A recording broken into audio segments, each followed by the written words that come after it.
உங்களுக்கு 4 பேர் செக்யூரிட்டி மேல வச்சுக்கிறீங்க, பஸ் மேல பாதுகாப்புக்கு. உங்களை நம்பி வர்ற தொண்டர்களுக்கு நீங்க பாதுகாப்பு தரணுமா இல்லையா?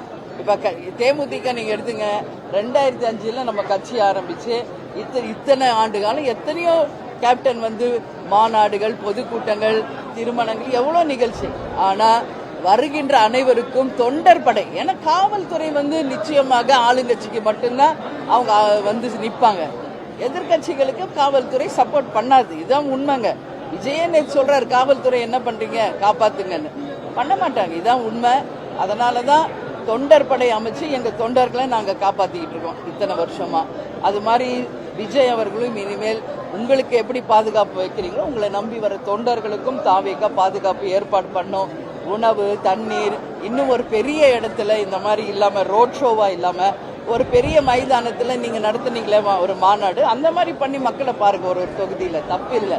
இது வந்து ரொம்ப தப்பான ஒரு முன்னுதாரணம். இன்னைக்கு எத்தனை குடும்பம் இதுல பாதிச்சிருக்கு. சின்ன குழந்தையிலிருந்து இளைஞர்கள், மாணவர்கள் எல்லாருமே பாதிச்சிருக்காங்க. இது வந்து ரொம்ப ரொம்ப கவலைக்குரிய விஷயம். இனிமேல் இந்த மாதிரி ஒரு நிகழ்வு தமிழ்நாட்டில் நடக்கக்கூடாதுன்னு நான் கேட்டுக்கிறேன்.